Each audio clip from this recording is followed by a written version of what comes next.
Isaac's a bird again today.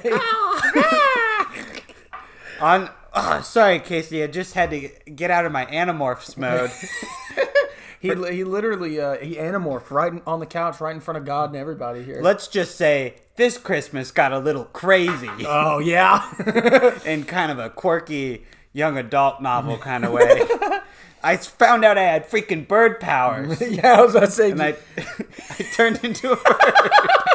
You found out that you had weird, vague powers as a teenager, and you used them to save the woman crush of your dreams. You knew I gotta save her, but also I was flying around as birds do. Right. So I guess you could say it was a pretty magical Christmas. What about you, man? How was your Christmas? My Christmas was pretty good. I got some good stuff for Christmas. I got some good movie film stuff. Movie film stuff that we can maybe go over here. We got a loaded episode today because, as everybody knows, we took a hiatus, and me and Isaac were just discussing that we had nobody to tell our opinions to for like a whole week or two. So it hurts my opinion. Yeah, it needs to be heard. Mine does too. I understand. My letterbox isn't good enough. No, nobody reads my letterbox except for our loyal followers like Saxon and Sam and I do like when Nick. They read it. You know, like when you're on there, I'm like, oh, that fucker's up anyway. For some reason, I feel like chosen whenever they, I'm like, Saxon Whitehead liked your review. I'm like, my God, the publisher of DrPopcorn.com right. liked my review in the Sunday paper. Lordy. Lordy. No, yeah, I do want to hear about like I really am so curious to pick your mind about a couple of movies anyway. Yeah, me too. But I do want to hear what you got for Christmas because I was just telling you I didn't get any movies this year. I hate this Christmas. I added to my Criterion collection this Christmas, and I got Yojimbo, Akira Kurosawa's film, which is amazing. Choice. Yeah. And then I got 2 movies that I actually haven't seen yet, but I decided to get them on Criterion because I knew I would probably love them. And one is Bong Joon-ho's Memories of Murder. I need to see that. It looks so good, and I need to see it. And so I snatched that one because the cover art for that one on Criterion is fucking amazing. It's just amazing. It's beautiful. I don't know if you've seen the cover art. Yeah, with the 2 guys like at the bar. No, it's the one with them. That's the regular version. The Criterion release is like this painting of like grass, and there's this like human hand like laying there like it's a dead person. I don't know. It looks really gorgeous. Okay. And then the next one I got is it's a pre-code 1930s film. One of the only. Basically, she was like the biggest. I'm not going to say she wasn't the only woman director of the 30s, but she was the most prominent and the most notable, and she was the one that was basically getting the most shit done in terms of like the feminist movement, and she made a film called Merrily We Go to Hell. Yeah, and sounds lovely. It's a pre-code film, and it's about these two this unhappily married couple that decides to be in an open relationship. And it's, and like for the 30s. For the 30s, that sounds crazy. I know, right? And I'm really excited to watch that one. And it came with really cool bonus features and an essay that I'm excited to read. So, and then the last one I got was Portrait of a Lady on Fire, which I fucking love that movie. I'm so excited to dive into the bonus features. I still need to see it. Yeah, dude. Come on, let's go. I feel like such a fool. Nah. Yeah, my only Criterion movies that I own the disc is Eraserhead and The Fisher King, which is kind of a weird pair of movies, and it's not because I love them more than other movies. Right. I do love them. They're pretty great, but like I bought them from Entertain Mart kind of randomly because I hadn't seen them. Right. That was my only thinking behind it. It's a shame because a lot of my favorite movies I do have to end up renting a lot of the time. Oh yeah. Because I'm just, and now I feel so foolish because that's the whole point of renting is like you do it enough times, you pay more for it than you would buying the movie anyway. Right. But I've definitely done that. I mean, Criterions are. I'm not gonna Criterions are expensive. Yeah. Like, I'm not scolding anybody for not buying Criterion or not having any Criterion. It's just like... It's just so beautiful. It is. And it's something cool to have. And if you can... I hardly buy Criterions. I did a Criterion haul when I went to Florida because I had money to burn. It was a vacation. I said, fuck it. I'm going to start my Criterion collection. And then that was the last time I bought one. And these 4 I got was for Christmas. So, I mean, shit. Buy them whenever you can, though. And make sure they're ones you want. Right? Because so many titles that I want to have. But they're expensive. I'm going to say something that might sound mean. So I want to preface it with, I love the Criterion collection. And I love that it, like, collects, some of these like underground voices that people might not otherwise hear, and restores. It restores. Yeah, it's. I mean, great. Yeah, but sometimes I do feel like it is the like Supreme or Gucci. It's elitist of like film. Like you just smacked like a little label on there and got an artist to draw something like abstract from the movie. Like so many of the Criterion Collection films are just like shitty drawing of subjects. Right. Hold on. Like let me get Fisher King. Real quick. Some of their covers do not slap, I will admit. Like, excuse me, this is just like a 5-year-old's drawing of a cup. Are you fucking kidding me? Yeah. Like, this one especially. That's probably the worst one I've fucking seen. And it's got the little hands down there. I'm gonna drop a picture of this for the YouTube audience. This is a beautiful movie with Jeff Bridges and Robin Williams giving performances of a fucking lifetime, and this is what we picked to represent it. $50. I'm so glad it was exactly what I remembered it being, because I was so worried it was going to be like normal. Like, oh God, something that actually represents what the movie might be about. That's funny though. Oh my gosh. No, but I do love Criterion. Oh yeah, Criterion, they are great. I did get one other thing that's worth mentioning that I thought was so cool. My girlfriend found these VHS tapes. Yeah. Of like classic movies, and they don't have the film is taken out of the cassette and it's replaced with LED lights, and they run on batteries, so there's no wires to them, and so you can display them. But she got me Psycho, Hitchcock Psycho, and the LEDs are red. And then she got Rosemary's Baby, and she got Tremors, which I'm super excited about, and then she got me what was the fourth one? Fuck, what was it? Oh, Gremlins. She got me Gremlins, and those like light up blue. Those are really cool. I can't wait to display those in my office. So that sounds fucking awesome. Yeah. What stuff did you get? What movie film? Movie film wise, I mostly got like a lot of Star Wars stuff. Let's go. Kennedy's family was very cool and very generous. They got me a lot of like Star Wars T-shirts. Some pretty. Oh my God. The most incredible thing, a leather-bound Song of Ice and Fire set. Yes. And I feel like such an idiot because I just bought Dance with Dragons on paperback the other day. Yeah. But now I have this like beautiful like leather-bound version, so I'm like, I'll just never take that out of the sleeve, I'll just only read this copy so I don't besmirch the other one. Yeah. But yeah, that's awesome.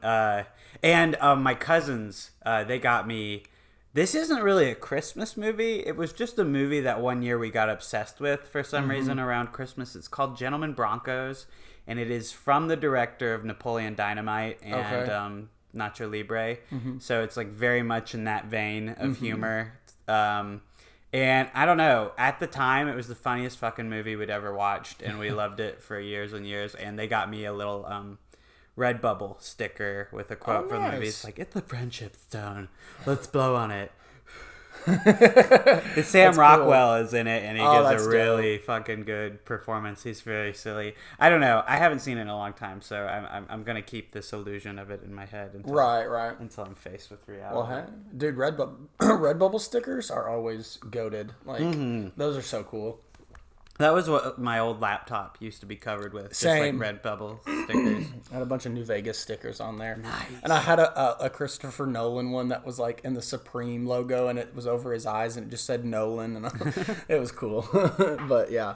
I think my main one was the 4 South Park hats, because at the time I was watching all of South Park and I was like, I want a sticker. I want a sticker. But I fucked it up. Like, you're supposed to put them so they're like in a line. Right. Like, but I kind of like did it all like angly, but people thought I did it on purpose. They were like, oh yeah, that's totally like the crude style of the show, like the animation. I was like, oh. Right. Yeah, I did that with that in mind. That was definitely on purpose. Hey, speaking of on purpose, did you over the holidays, you know, it's a great time to watch film. Right. Did you on purpose like turn on a movie? I did on purpose. Purposely? Purposely, yes. I watched several, but I'm just gonna, you know, kind of like how I do when I watch a shit ton of movies. I'm just gonna kind of glance. There we go. Casey's giving you the Sparks notes. So yeah, I'm going to give you the Sparks notes, especially because and I don't do it every Christmas, but I like to try and do it every Christmas, is the Harry Potter films. Oh yeah, they have such a vibe of Christmas time for me, and they're really special to me. And so we sat down and we binged them all in 2 days. Holy fuck! Oh yeah, it was definitely an experience. Some brief notes, obviously not going every single one of them. My main takeaway, rewatching, they're still great. Specifically the last 2 parts of the Deathly Hallows, they're a little shakier than I remember them, but still overall good. What are you looking for? Oh, I'm just looking at the ratings of each one. Oh yeah. So one thing I can say is that David Yates completely neutered everything artistically fun or visually pleasing about the Harry Potter movies. Because there's a specific style when Columbus is on, and listen, Chris Columbus is not a bad director, okay, at all. Like there's a style and there's an aesthetic to his Harry Potter films that I think is lovely for at least the first 2. Yeah. And then we get into the third one with Alfonso Cuarón, and as you know, I hate that man. No, I don't hate him, but you just have such a shit take. I know. There are very few movies of his I like. However, Prisoner of Azkaban, he hits it right on the mark. It's his style is obviously there. The cinematography is way better than it has any right to be. It's bussin', and Prisoner of Azkaban just being, you know, a great story. But then after that, man, they all just become kind of like how the MCU became after their first 5 films. It's all the same now. It's like a very long running television show, and they obviously Warner Brothers like that, so they brought him on to do Fantastic Beasts, and I just think that's appalling because those look the same as the last 5 entries in the Harry Potter series. But yeah, they're still enjoyable. The Harry Potter franchise is amazing, obviously. I feel like you're right. Like, it got to a certain point in the Harry Potter series where they like the practical effects and like the very strict adaptation kind of like died out, and like the movies got like very CGI heavy. Oh yeah. Like, I'm thinking of Goblet of Fire and Order of the Phoenix, especially with like those fucking shitty CGI like centaurs and stuff. Yeah, they were not good. They went all out for the dragon though in Goblet of Fire, but but all the color went away too. Yes. Yeah, like especially in Half-Blood Prince. My God, yeah, that movie is so dark, and it doesn't really need to be. Like, that's something I definitely enjoyed about reading the books, is like you can feel like a lot more like light in your head. And that's the thing, is like, even though a lot of the story gets darker in the later installments of Harry Potter, you don't literally have to like get darker. Dull the color palette. Like, that's so fucking silly. Yeah, I don't get it. But people have definitely gone like apeshit over that. They've been like, "Oh my God, that's so deep." They changed the color to be darker at the end. There's that color. Have you seen that? It was like a Tumblr post back in the day. It was like every frame from the Harry Potter series, and like when it starts, it's like very bright and like red, and then it just gets to black by like Deathly Hallows, and people were reblogging it all the time and being like, "That's so deep." Yeah, they planned that. I mean, like, you can do that, but they went way overboard, especially with Half-Blood Prince, because Half-Blood Prince gets a lot of shit, but it's one of my favorites because like it is kind of weaker, but I won't get on a tangent here, but just say the color ruins a lot of that movie for me, and probably a lot of other people, because it's so fucking bad. But yeah, we watched that, and then I did a double bill of the Venom movies, and I have nothing to say about that garbage shit. I'm done. Not even about the post-credit sequence of Venom, Let There Be Carnage? No, dude. No what the hell do people see in these movies? They're not even that fun. Like, I can't get past the editing, how atrocious it is. And honestly, Tom Hardy, who the fuck is directing him? Like, what are they saying to him going into scenes? He is not playing this like how anybody else. I don't know. It's just weird. It just doesn't feel right. I didn't like him. I don't see what everybody likes about him. Tom Hardy is fun. Or not Tom Hardy. Woody Harrelson is fun. Mm-hmm. That's about it. I'm consistently surprised to hear people say they like it because it looks like the most like corporate, like manufactured bullshit. Like, it looks pretty stale and flavorless, and like Tom Hardy looks like fucking awful. In it, like, I remember when the first movie was coming out, like my friends at the time and I like made fun of like how terrible like his lines were. I feel a little thick. Yeah. Bro, he looks like he's on the edge of death like throughout the entire 2 films so far. It's like, I gotta do it for my paycheck. My once a year. He definitely feels like he is phoning this shit in. Anyway, that's the other 2 films. I have one more film that I watched, but we can talk about that in a second. I want to hear what because there's 2 that obviously are the main topic of today, but yeah, I want to hear what you've watched. Well, I started this period right. I rewatched The Matrix, which is still fucking flawless. I fucking love that movie so much. Kennedy didn't love it. That made me kind of sad. I was showing it to her for the first time.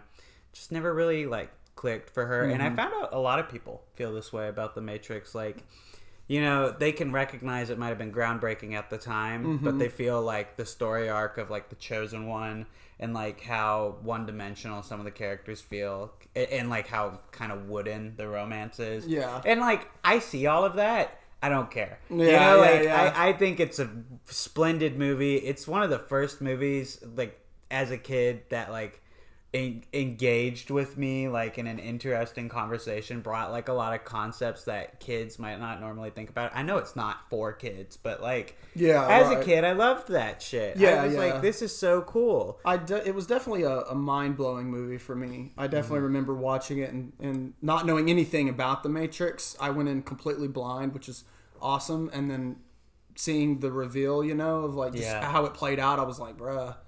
This is dope. Bruh. Yeah, just bruh. So, yeah. It's like, it's not like, I don't think it's like a masterpiece or anything. Like, I obviously have problems with it, but at the same time, I'm very willing to look over that for bullet time and those effects and the action. It's amazing. The action in the first Matrix, I mean, anyone who says it's bad is stupid. It's absolutely dumb as fuck. It's so well choreographed. Yes. It's so fucking, like, I mean, like, even today, you can still see it's groundbreaking. Like, there's no way that you're watching the movie in real time and watching Neo dodge bullets and you're not thinking, like, holy fuck. Yeah, like, right. This changed the game. Like, clearly this was the shit because it's in everything now. Yeah. The Matrix is the reason we have... Matrix is the blueprint. Yeah. I mean, honestly, it's a prototype superhero movie in my eyes, too. Like... It was like, hey, people don't think it's silly when someone becomes like really overpowered like that. Like superhero personal power narratives can succeed on the big screen. I think The Matrix is kind of directly responsible for a lot of the Marvel like blockbusters we see today, for sure. It's not done as well, these concepts outside of The Matrix, but I think I think this is clearly the blueprint. I love The Matrix. Love the first one.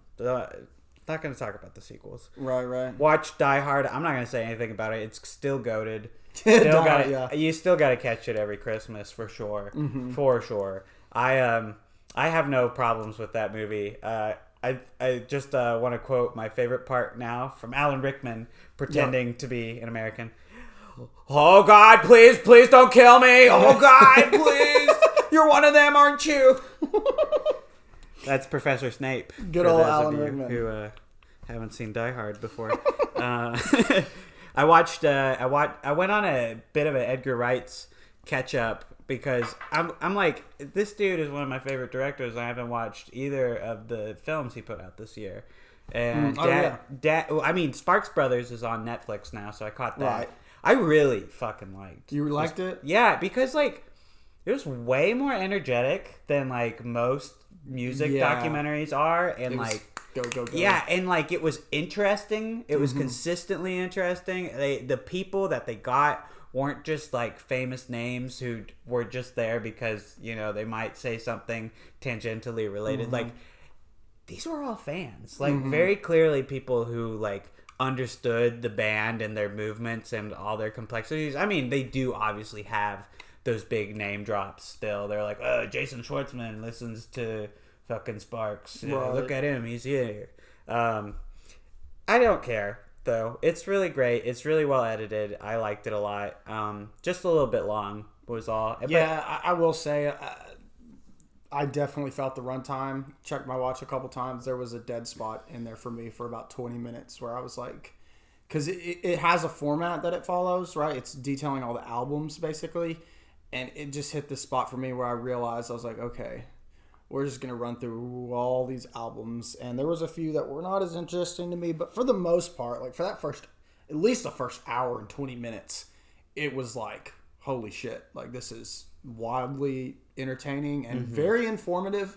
Like, they really did they actually had the Sparks Brothers there. To talk about all this, and it was really interesting hearing from them and their evolution and stuff. But by the end, you know, I came away like a bit long, but still enjoyable.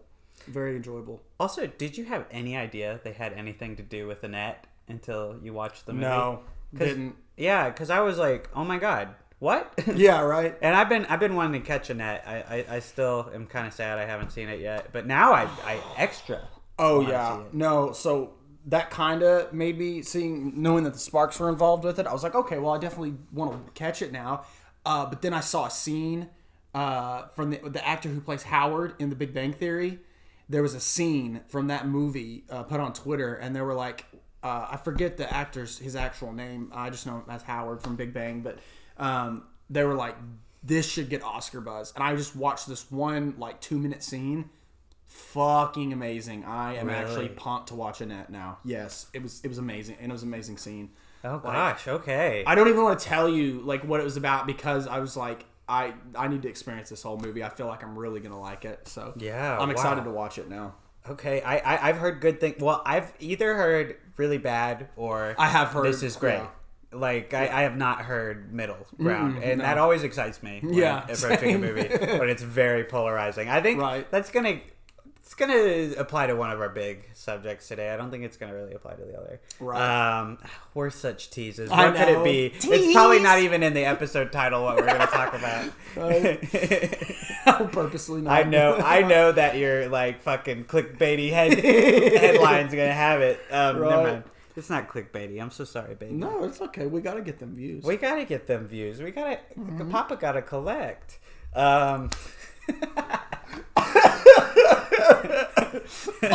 gotta collect. Can we put that on a shirt? You sure can. You can sell it. Let's go. Sam? If you're listening, this is our get rich quick scheme. Yeah. Shit, what was I going to say? Oh, and speaking of music documentaries that are really long, I also finally finished Get Back, which is the Beatles. Yeah. Over 8 hours. Holy shit. You better be a Beatles fan. I'll say that.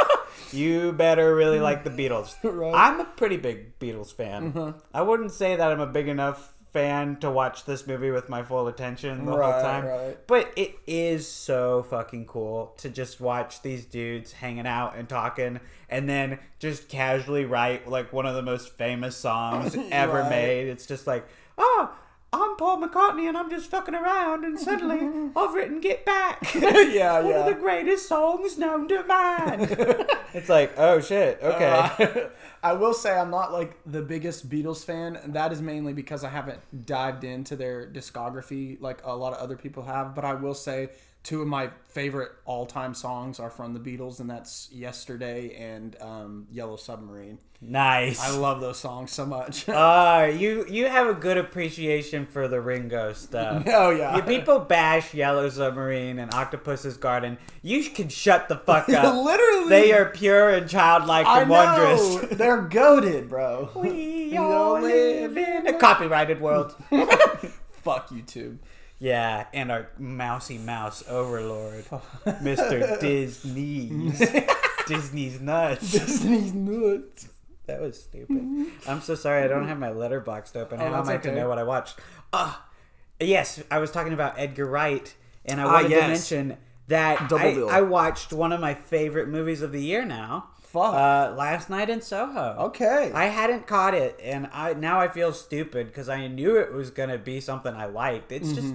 This was one that was weirdly polarizing, too. I've noticed. A lot of people I respect saying they don't really like it a lot. And that it's muddled and all this. And, yeah, I mean, some of it's kind of muddy, but, like, it's so fucking entertaining, and I can't look away, and I'm still thinking about it, especially the visuals in this movie. Like, and I know you don't like the movie, but, like, they steal all the right nods from Perfect Blue, you know, like, cool-ass, like, mirror shit, like...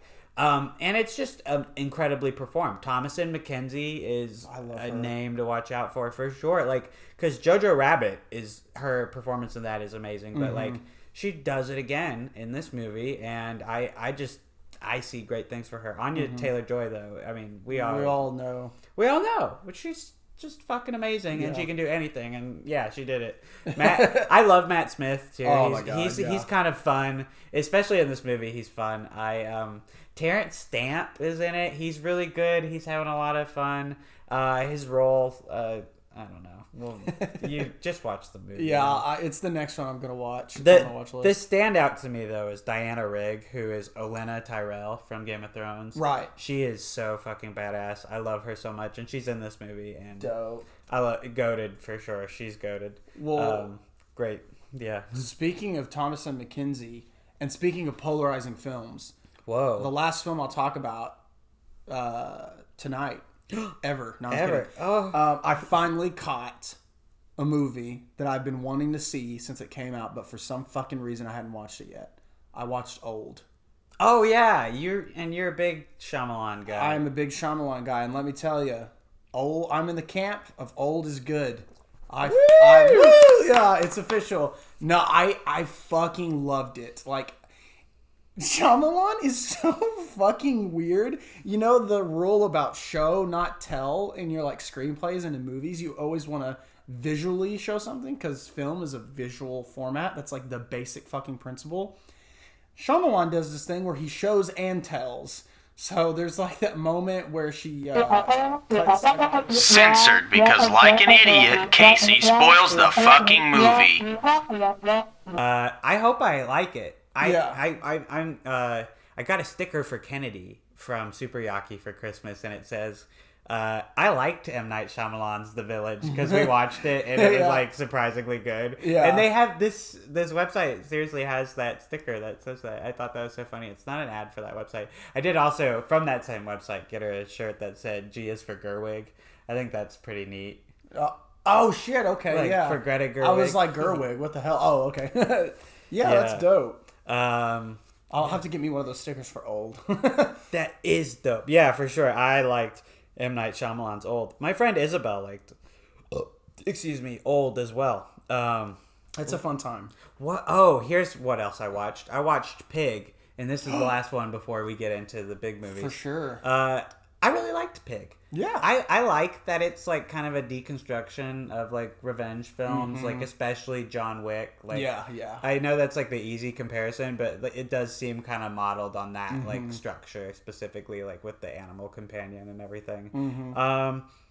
Love how like personal it is. Love Nick Cage. Love Alex Wolff. Love the dad actor. I don't know his name, but he really was fucking good. He was amazing, yeah. Loved him. Yeah, just like really entertaining. Didn't know where it was going at any point. Same. For real, he was just like taking this kid around places. I'm like, I can't tell if he was a chef or like a hired gun or like what.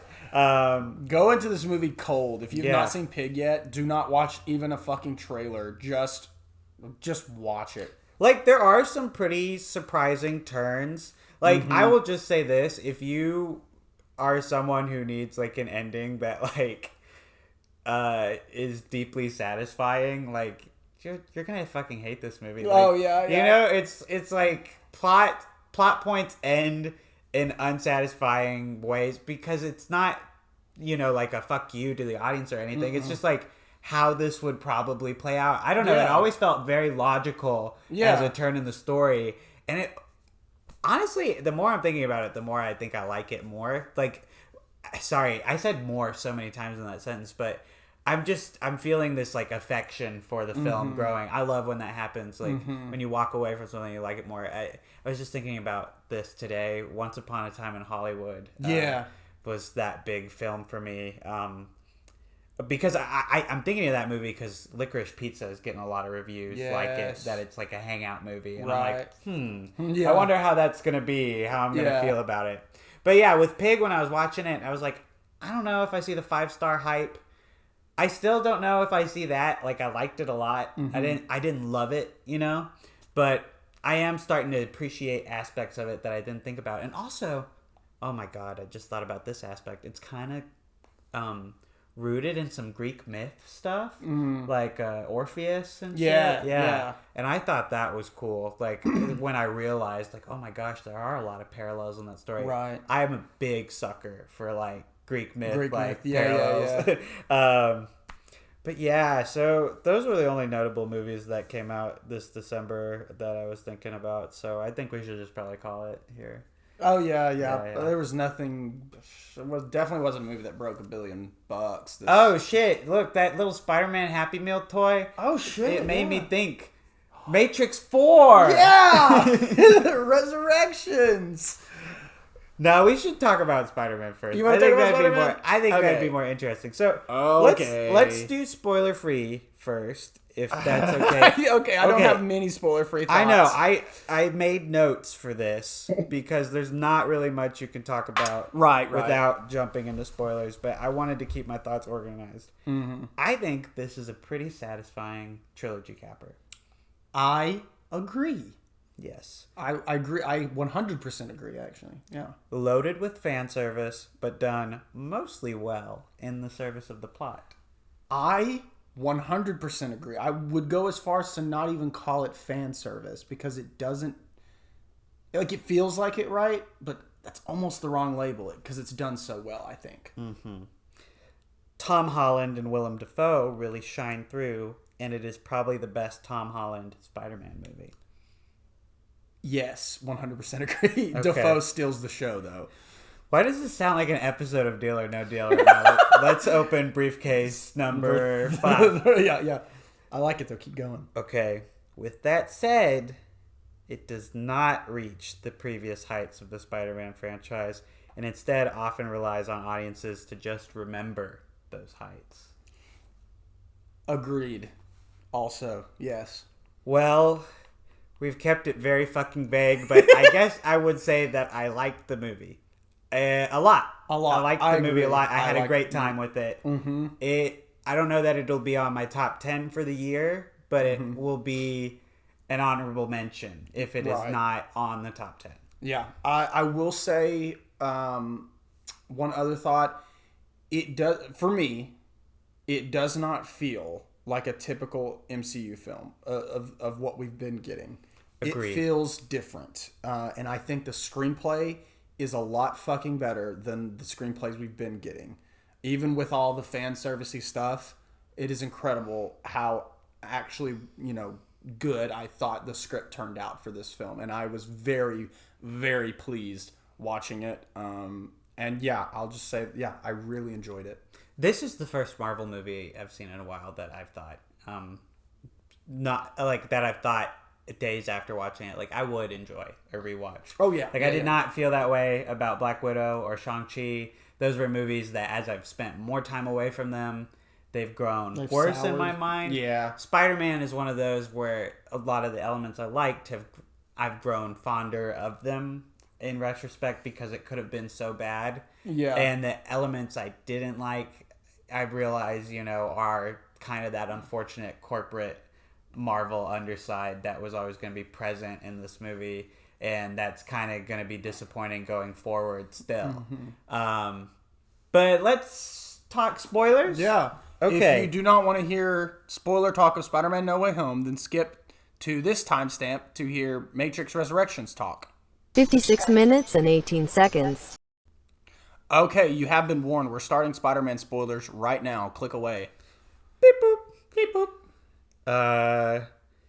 I don't know if I should follow my notes because I feel like it jumps to the juiciest bits first. Well, let's just go. No, it's spoiler time, right? Yeah, it's spoiler time. Okay, so Andrew Garfield revisionism. Can we hear about that? Hear it? I was pleasantly surprised that Andrew Garfield was the star of the show here. Yes, bro. I couldn't say that in spoiler-free time because it's like, damn, two of the movie's best... Well, honestly, really only one of the movie's best performances is a secret.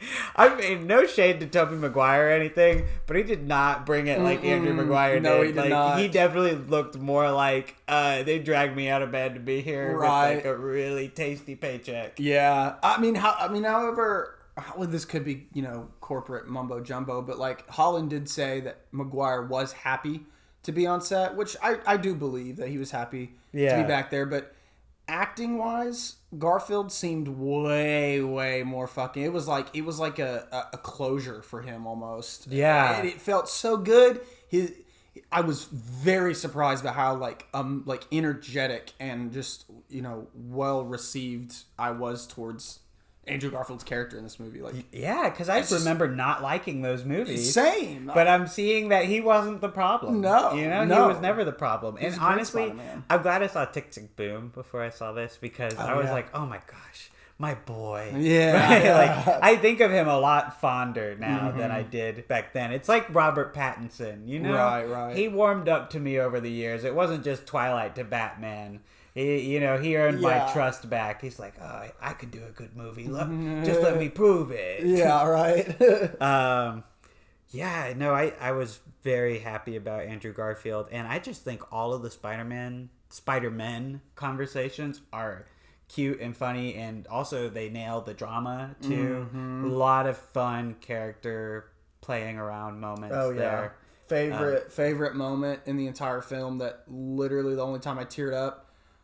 Fucking when he saved MJ. Yeah. When Garfield's character saved MJ. That was a perfect moment. It was not overdone. It was not understated. It was perfect. It was perfect moment in that film. And I loved it. That was my favorite part. That was pretty that did feel like a moment that was definitely like, oh, this for the fans. Yeah, but it like, was definitely it makes sense. It does. I like it too, And that's the thing, like with all of the fan service, in quotations in this movie, like I think most of it is just like really well done, and it's servicing the characters. It services the characters. Yeah, like these characters being here never feels like it doesn't make sense and that it's just happening to be an event. Like it feels like this is a reasonable story that could drive Tom Holland's character to grow, and these characters make sense and they interact with each other that makes sense for the most part. I feel like okay, so I'm gonna name names. Sandman and Lizard, I feel like those actors did not come back to set. Like it seems like they recorded all of their lines and had really bad visual effects team doing their work shit for them. Yeah, like I was saying, like, oh, I do think that Thomas Hayden Church and the other guy get back because, like, when they are cured, it shows their, like, normal human form. But, like, Jacob pointed out to me, like, it looked like it might have just been a CGI de-agery again, or, like, they had the actor's likeness. It did look weird. I will admit, yeah. And they didn't linger long on those guys. they were never, shown to be talking for too long. Yeah, and even though that they were confirmed in the trailers, they weren't on the villains panel with all the stuff. Like, it was mainly Melina, Defoe, and Fox, which is what we focused on in the movie. So, yeah, I doubt they came to set.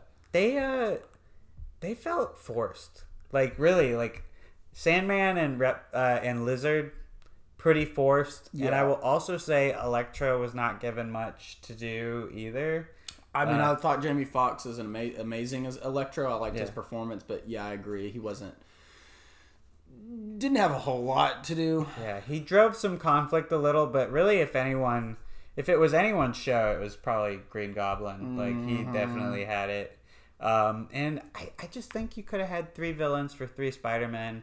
I just feel like these Spider-Man movies really have the wrong mentality of needing to one-up each other. Yeah. Like, oh, Spider-Man 3 had 3 villains, so let's have like 4 in Amazing Spider-Man 2, or maybe just 3, but we're setting up the Sinister Six. Right. But then in No Way Home, I mean, you get pretty close to having like the legit real Sinister Six. Mm-hmm. But also, let's just talk about like the rules of like the spell and why these villains are here in the first place. Like, either A, they died to Spider-Man, or B, they know who Peter Parker is. So Electro, okay, check. He died. Mm-hmm. The Lizard, he knew Peter. Check. He can be here.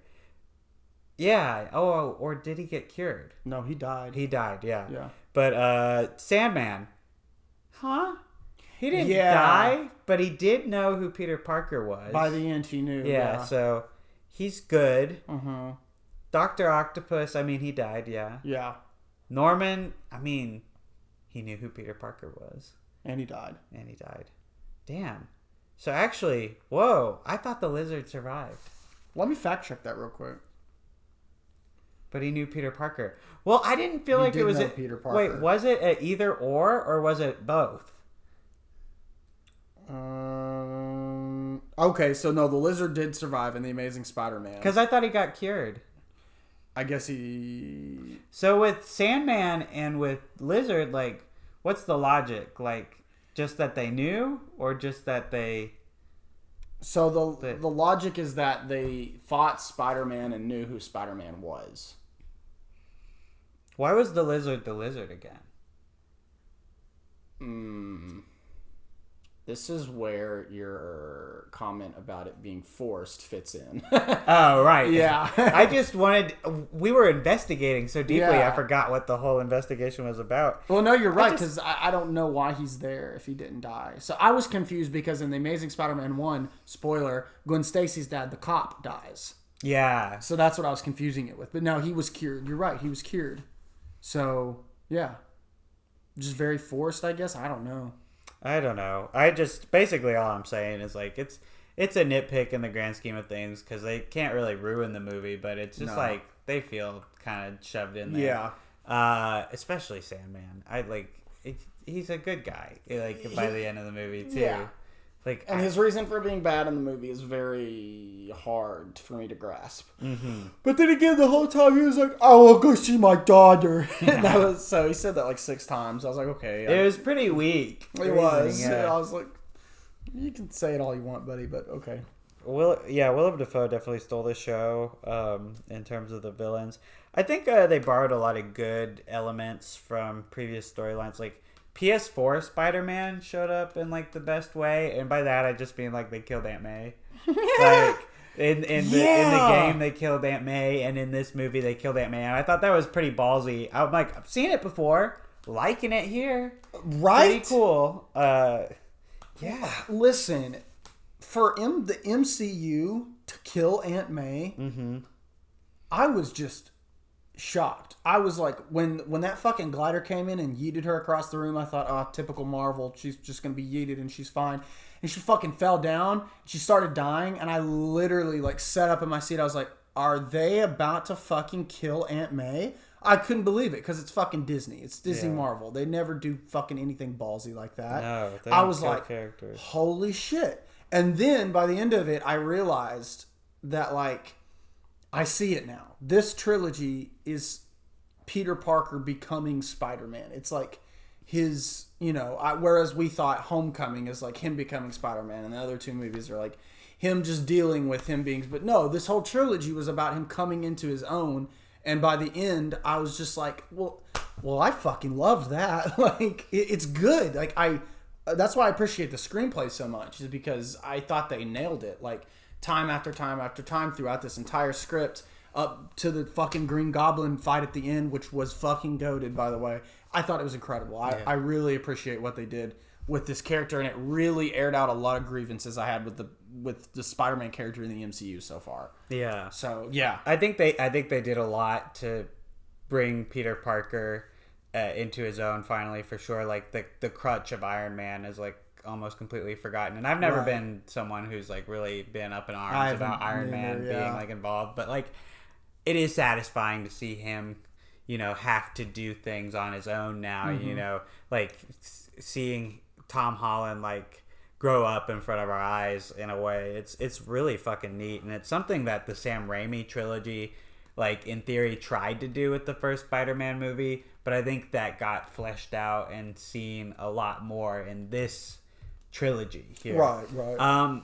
I will say though, I do feel like a lot of elements of the Tom Holland trilogy were thrown out for this movie to make it seem more like a Raimi or Raimi movie. A Raimi or Raimi movie. Yeah. That was a silly sentence. But, like, the first two movies were, like, funny. Like, and this was still funny, but, like, they were, like, almost, like, supposed to be just comedies, And, like, I get that this one went for a darker tone, but what I mean is, like, characters who had been more present in the first two movies were kind of thrown out the window, and I know that a lot of people didn't like them, but like I don't know, I thought the coach and stuff and the teacher were pretty fun and cute in the first two movies, and I would have liked to have seen more of them. They had just that one scene where they came back, and the rest of the movie was pretty like just drive the plot forward, and it for the most part, except for Ned and MJ, abandoned Tom Holland like characters in favor of Raimi and Garfield characters.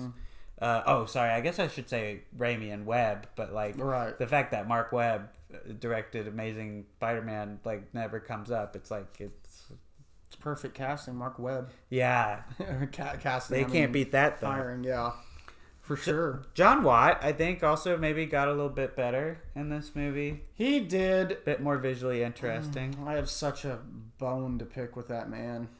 He is working within the MCU. I get it.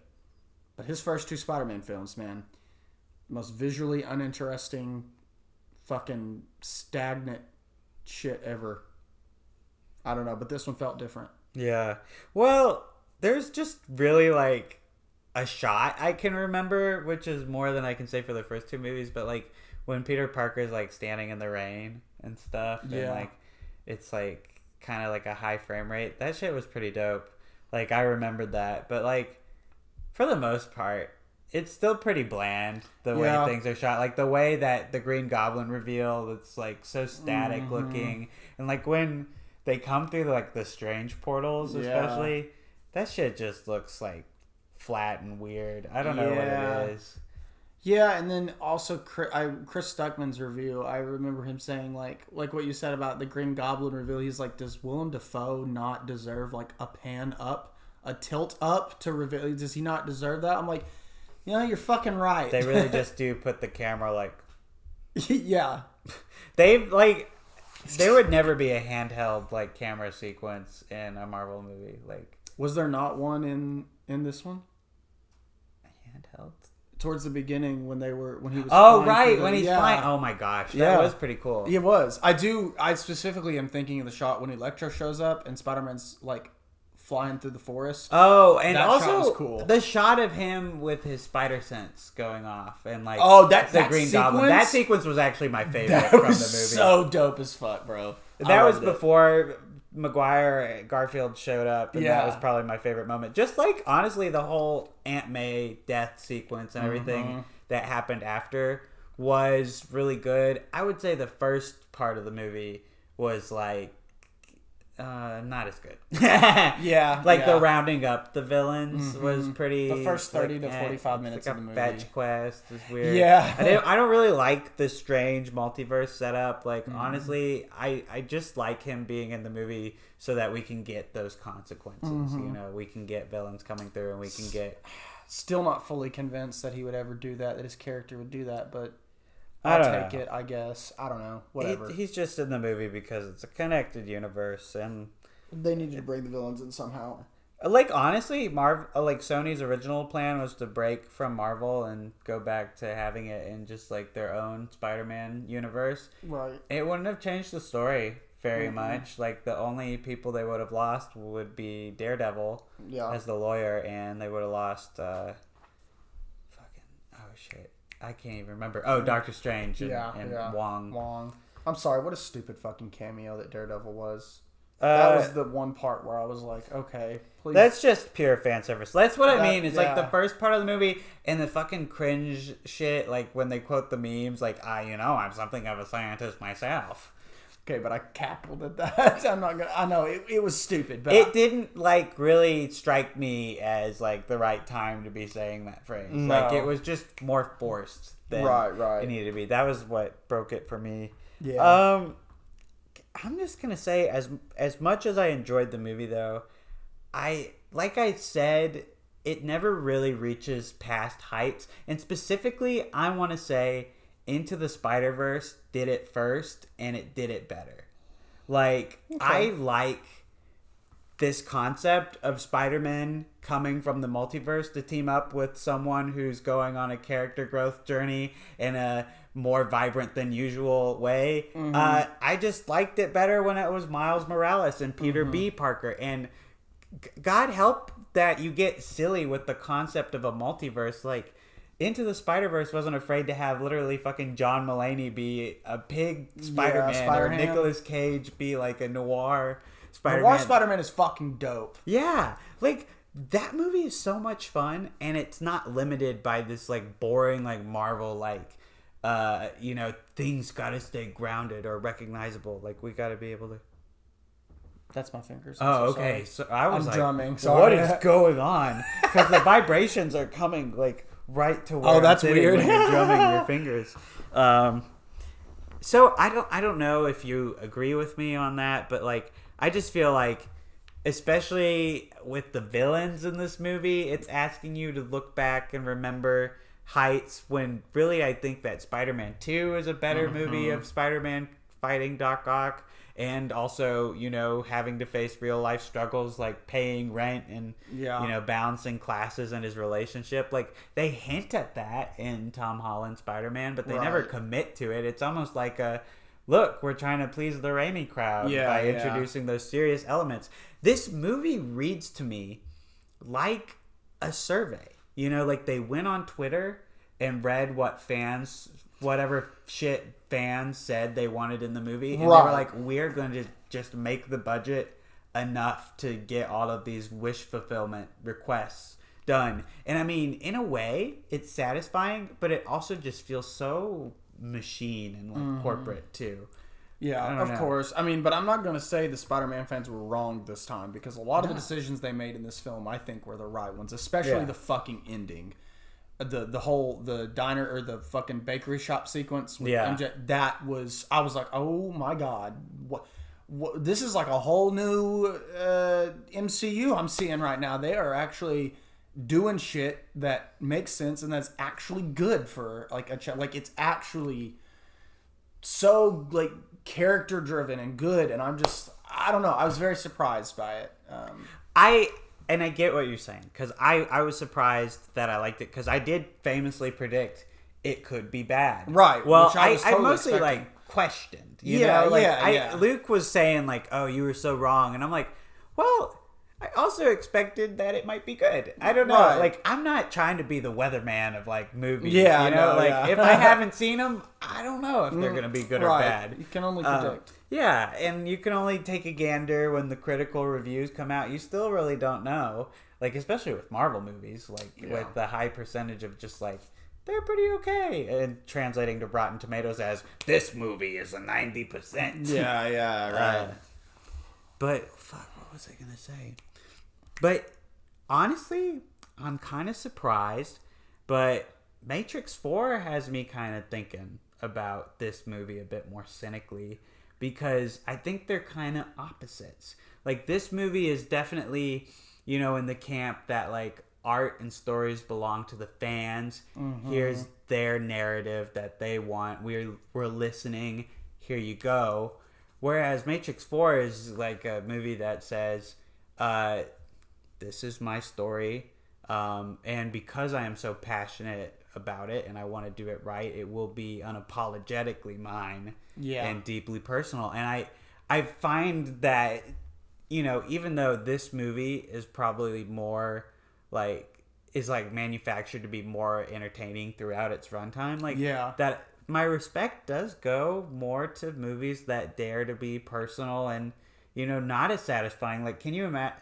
Like, a movie like Pig is the antithesis of fucking Spider-Man No Way Home. Right. And I'm just saying, like, I do think that they did it well with this movie. I just think that there's no risk involved. And you can't really achieve greatness in storytelling if you're not trying to tell a story that some 30-year-old guy thought sounded neat on Twitter. And that's just how I see it. And I know that it was executed well, and that the Spider-Man were awesome, and Willem Dafoe and Alfred Molina especially were really good. But I don't know. I think that I still see it through kind of a cynical lens, even though I like it. Yeah, I do. Yeah. Oh, no, for sure. Well, it's hard to... I'm at a crossroads right now with the MCU or not with the MCU, with Disney. Because of just the stupid fucking shit that they've done all year. I mean, as you saw, the box office, I saw a tweet that was really funny, but also really fucking scary, where Spider-Man had raked in all this ungodly money, and then Nightmare Alley and West Side Story bombed. And the person was like, wow, good day for Disney, but also bad day for Disney and Disney. It's like they own everything at the box office, and it is infuriating that we have people like Guillermo del Toro and Spielberg that are putting out movies in the same year in the same month, and that are right now being pretty much critically acclaimed. Nightmare Alley, not so much as West Side Story. West Side Story is pretty much being universally praised right now as Spielberg's best in years, and it absolutely flopped at the box office. So much that I think they only showed it at our Conway Cinemark for like a weekend, and then it went away. I don't know if it's still playing anymore. That's fucking crazy. And they sold out all the theaters for Spider-Man No Way Home, and it's now ranked over $1 billion, which... Listen, I know we still got to talk about The Matrix. There's no time cap on these fucking episodes, y'all. Y'all are here to discuss and hear, but I really have to say something that is very frightening to me is I think all of us were operating on the assumption that the box office had been lower because of the pandemic. Spider-Man No Way Home just absolutely obliterated that entire thought process. $1 billion fucking dollars in 12 fucking days, still in the pandemic. That is absolutely insane. Those are like pre-COVID numbers for a Spider-Man movie. And I'm sure it would be a little bit higher if it was still pre-COVID, but I highly fucking doubt it. $1 billion in 12 days sounds pre-COVID, but it is not. It is still in the pandemic, and that has me worried for original fucking, or for studio films that are not fucking Disney. Yeah. That is insane. And it like, when I saw that it made $1 billion and I saw what West Side Story had done and what The Matrix was doing, I was like, holy shit, this is bad. This is really bad. Yeah. And it's really scary because this is where we're headed with the box office. And I don't know. It's breeding a culture that is so fucking annoying. I mean, there's way more problems with it other than they're annoying, but seriously, it's scary. And even though Spider-Man No Way Home is good, we unanimously agree. Yeah, it's a pretty good movie. Man, $1 billion fucking dollars. I don't know. I just don't like the alternative. Like, it's not that I resent Spider-Man No Way Home for anything that it particularly is doing. Just, I weep not weep. Sorry, I'm being so dramatic. Well, I weep. I don't know. I'm like very upset to think that other movies that like are more personal and grounded and risky and you know they're new IPs, original stories. Yeah. I worry that corporate like fucking movie studios are taking all the wrong messages away, that we want everything to be another sequel or another reboot with like a bunch of cameos.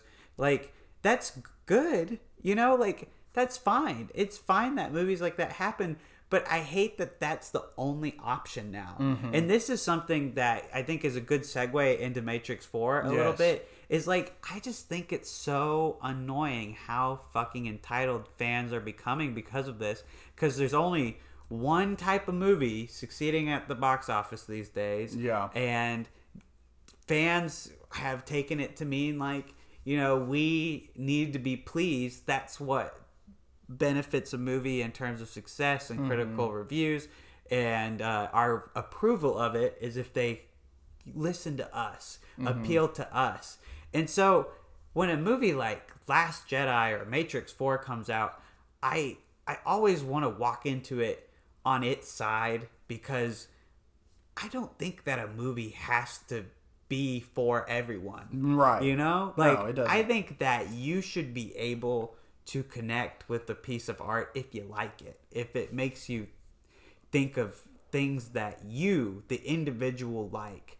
The thing about like these Marvel movies and these endless sequels and blockbusters is that they're just analytics. They're looking at some of the most profitable and well-liked IPs, and they're remaking them and pumping them out there so that more people will go, that was pretty okay.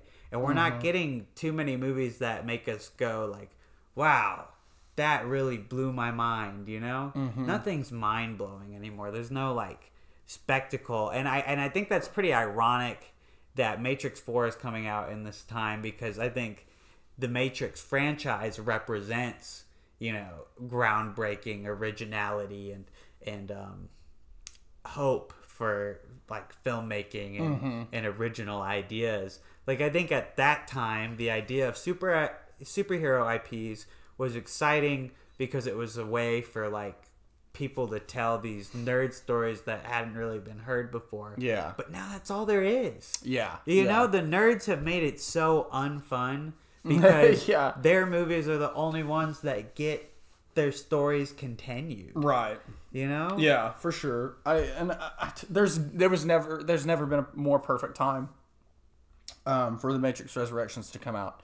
Yeah. And I have to say, a YouTuber who I used to watch frequently, that now I'm like, man, you're a little bit more illiterate than I originally thought you were, and I still like him. It's Jeremy Johns. Oh, I figured you were going to say Jeremy Johns. Listen, Jeremy Johns is not like an idiot. He's not a bad person or anything. Yeah. I like Jeremy Johns' stuff, but he's going to watch the big movies that come out. He's not really an art house fellow, kind of like Chris Stuckman is. But he said something in his top 10 worst movies, or he said they were the top 10 most disappointing movies, really, for him. And The Matrix Resurrections was among them. And he said, listen, if Lana Wachowski directed this as a big middle finger to Warner Brothers, and as like basically a counter, to the sequels and reboots and stuff, he's like, then I'm all for it. And I'm like, Jeremy, that is exactly what this fucking movie is. Yes. And people seem to somehow be fucking missing that. It is right there in front of your eyes in this movie. And that is why, in my review on Letterboxd, I said it is bad, but it is very, very good. And that's what's so good about it. Because, the story, you can see, as most sequels go, as we've been conditioned for reboot sequels, it's not what you would want. But what it actually is so much better than what you could actually want. And that's why I think it's really good. And I think, just getting into the Matrix Resurrections, I think it's fucking brilliant. I think it's awesome that this was able to be made, especially by Lana. I think it's like the only reasonable continuation of the story, because it's sort of like an epilogue, and it's sort of like like a lot of people have said, it's a reclamation. It should be called Matrix Reclamation. It's taking it back from the hyper obsessed quote unquote fans that have misinterpreted the Wachowski sisters' story and made it into some wrongful, on the wrong side of the political spectrum, obviously. Because I mean, it's been famously used by like the right wing a lot. Red pilling is a concept online that I think the Wachowskis famously, like, I was gonna try and find the specific tweet, but time, like, Jared Kushner or something retweeted it and was like, truth, and it was like, take the red pill, wake up, sheeple, or something, and Lana Wachowski was like, fuck you. Yeah, she just quotes her and said, fuck you. This movie was the adaptation of that tweet. Adaptation, my bad. Yeah. Sorry, not adaptation. Fuck me. Sorry, I'm illiterate. It's okay. I'm illiterate. It's okay.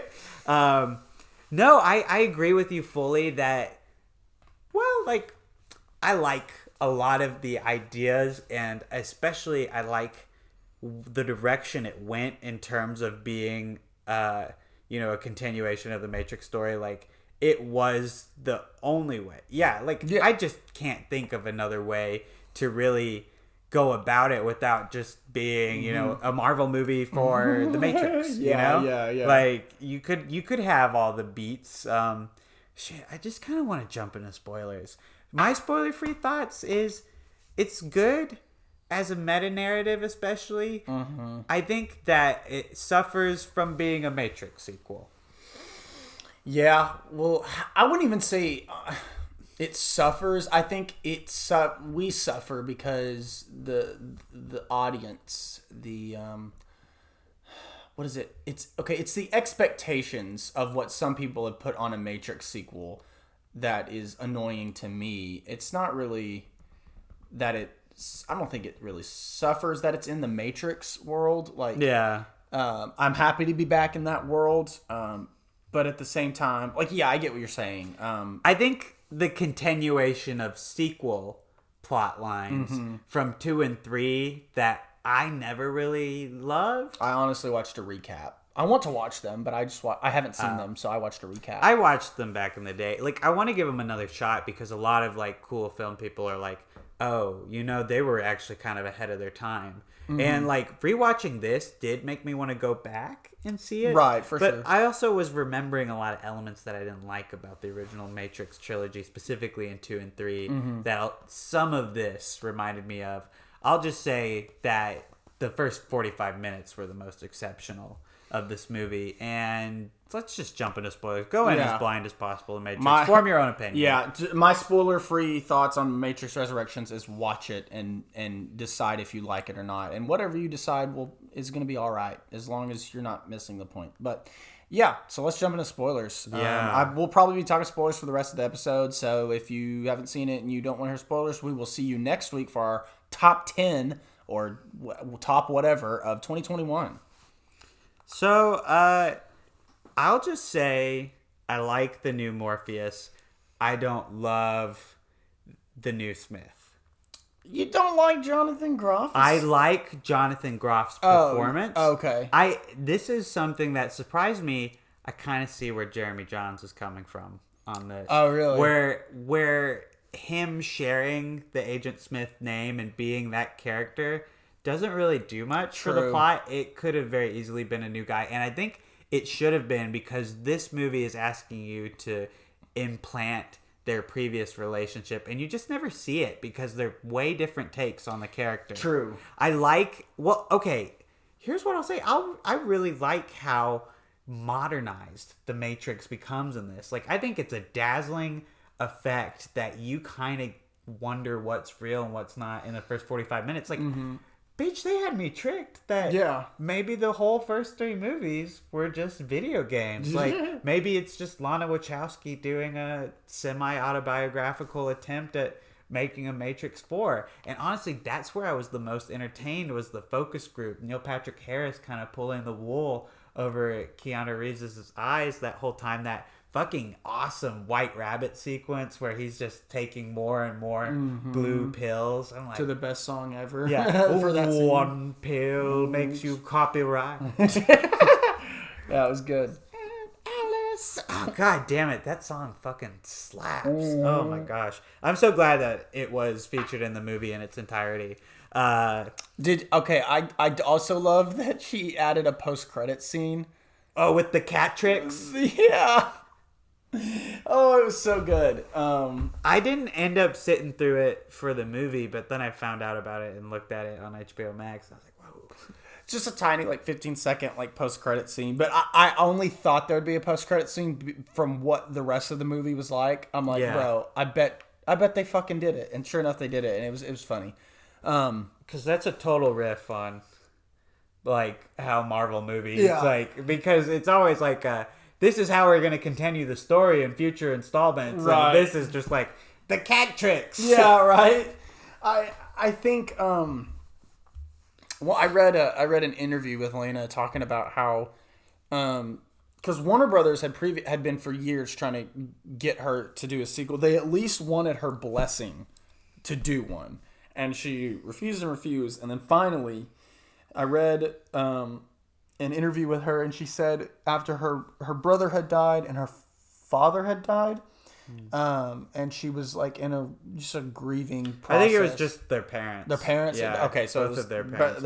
Both of their parents had died, and she was in this grieving process, and she was laying down crying one night, and then she just thought about the characters, and then she thought, well, what if I did do it? And so she kind of thought an idea came to her, and she called basically Keanu Reeves and Carrie Moss up, and she was like, what about it? And fucking Keanu's like, but I died. And she was kind of like, that really doesn't matter. And that's what I fucking love about this movie, is because they do explain, but I don't care that he's back, because like I said, this feels like an epilogue. I'm going to go ahead and say this movie was not ever meant to be canon. No. This was just her coming back and basically saying, fuck you, taking it back for herself, and for, the people that, actually, where the first movie actually really identified with them a lot, especially with the trans allegory, within the first movie, even the sequels apparently. Just, and it being, I don't know, it's just, and it's a love story between Neo and Trinity, and I feel like, the war it's not focused on what the other three films were focused on, to the point where it's showing you clips from the first movie overlapped onto this movie, which I thought was just so what the fuck? Why are we doing this every sequel? I don't know. It's so different, and it's so non-conforming, and I was so surprised that Warner Brothers let that bit in about with Jonathan Groff's Agent Smith talking to him about the studio Warner Brothers, they name dropping them, and that would never happen with Disney, but and whether Warner Brothers thought it was just Lena being friendly with them, which she's really probably not, it's still amazing that this just exists like it does, and that's why I love it. So yeah, I just had to I think I really will champion this movie because I do love that it exists the way it is right now. I think that's awesome, and I think that I want more movies like this because they're clever and they have me thinking about them still, days after, well, just a day, but I know I'm going to still be thinking about it later this week. I'm still thinking about it. Right? And I want to rewatch it. And that's something I wouldn't have expected from Matrix sequel, because honestly 2 and 3 are movies that I have not really thought about rewatching until this one came out and made me kind of reconsider. I will say that I'm conflicted because there are a lot of elements about this movie I do not care for. I think the visual effects are kind of bad, people have been saying. I do think the action sequences are not nearly as well choreographed or memorable as the original Matrix. I mean, you could probably map out the fights in those movies move by move, and I think this movie wasn't really trying to be an action movie, and so when it did veer off into that territory, I didn't love it, and it made me kind of wish the whole movie had kind of just gone full-blown meta, because that was my favorite stuff about it. And really just the stuff that was like, you know, back in the real world with like the humans, and you know, it reminded me of Zion from the sequels a little bit with Io, which I will say something I love about this movie though is it took the interesting concepts and kept fleshing them out. Like I love the little like the fact that programs can manifest in the real world, and there's like little ball robots, right? And like that they're growing like crops and shit because they have digital data.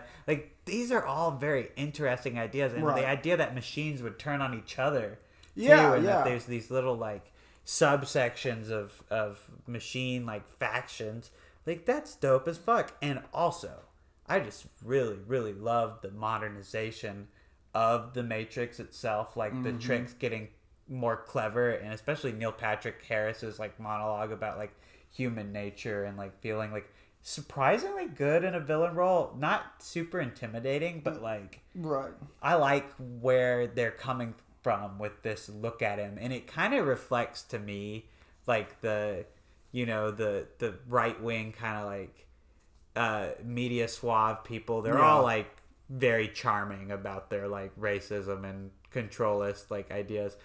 Also, the people throwing themselves as bombs is pretty dope. I don't know. I don't know what else to say other than that. It looks really cool.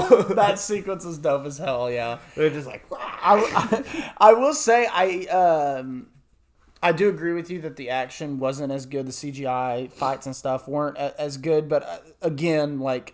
It's fine for me because it's not about that. This particular Matrix movie isn't really about that, and I was completely fine with that. There was enough action in it to be like, this feels like a Matrix movie, but also it's not about that. And like the best way I could say, it's an epilogue. It's a note from the author, like at the end of the book, like no, you know, author's note. That's what the Matrix Resurrections is for me, and that's I like it just like that, just how it is. And I do agree. I really want to rewatch it. Like I didn't expect to want to rewatch it because. The Matrix is a movie for me, like, I've been like, yeah, it's good. I loved it when I watched it. I've had no urge to revisit it, though. But with this film, I'm just like, I'm about to go binge all of them now, like, front to back. For real. It's so interesting. And you've got all this new, like, 3 new lenses to look at it through. You know, since the directors transitioned even, they were still, you know, going by... I can't even remember. They were going by the Wachowski brothers. Now they're the yeah. Wachowskis. Yeah. Yeah. And it's like you have whole new lenses to look at that through. And I think the focus on Trinity in this movie especially kind of completes the whole allegory, you know, for me. I love that they gave Trinity... Like, honestly, I feel like Trinity got short shrift in the original trilogy in terms of, like, character development. And I felt like...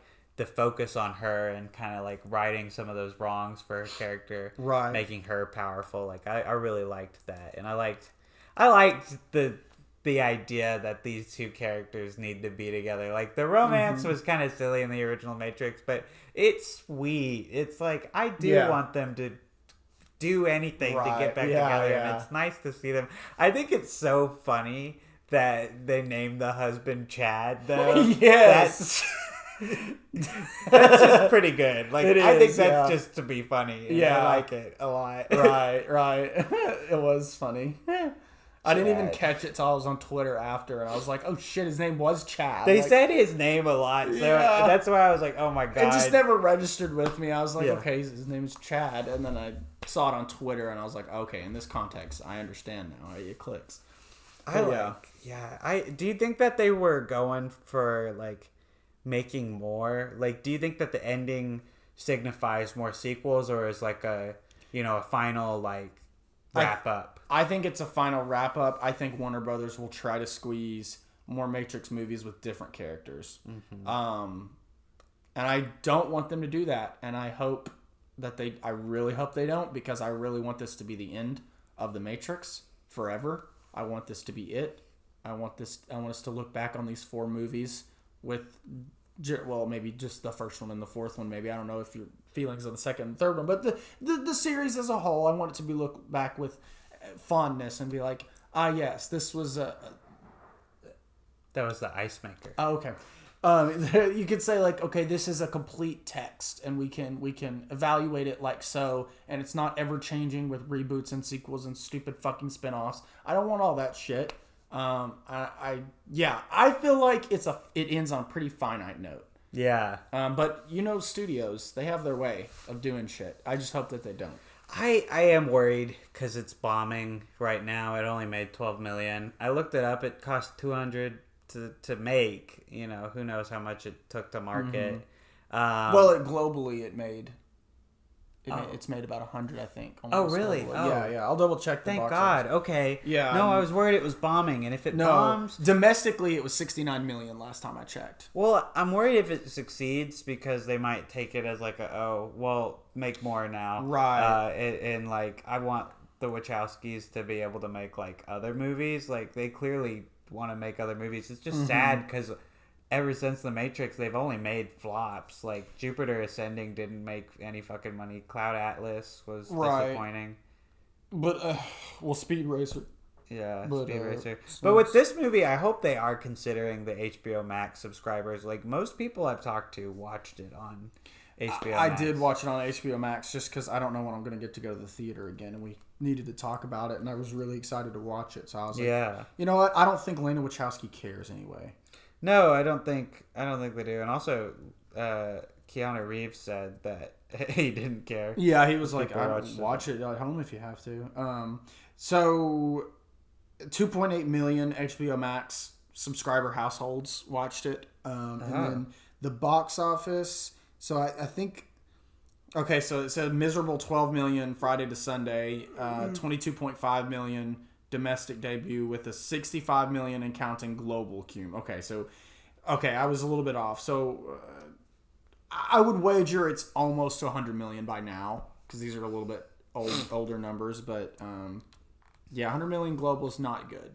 Not good at all for a $190 million budget Matrix fucking sequel 15, 16 years after the last one. Like, normally that's a recipe for like, fuck yeah, like... Normally it would be. Because, we had a few of those in 2021, right? Yeah. So, I don't know, though. But all I know is that I don't think Lana Wachowski gives a fuck. I know I don't. Obviously I want it to succeed. But honestly, everybody that I care about for that movie has already been paid. It's just Warner Brothers that I don't give a shit about getting paid. And since it is technically a sequel, reboot, whatever... kind of going with my original statement that I think we need more original IP. It's okay for me if it bombs because it did what I think she wanted it to do. I don't think really she was... maybe I'm completely wrong. Maybe she wants it to succeed. I don't fucking know. But all I know is that everybody's been paid by now. It's just Warner Brothers that wants their money. And if they don't get it from The Matrix, that's totally fine. They need to move on to fucking something else. I don't want them to mess with this fucking...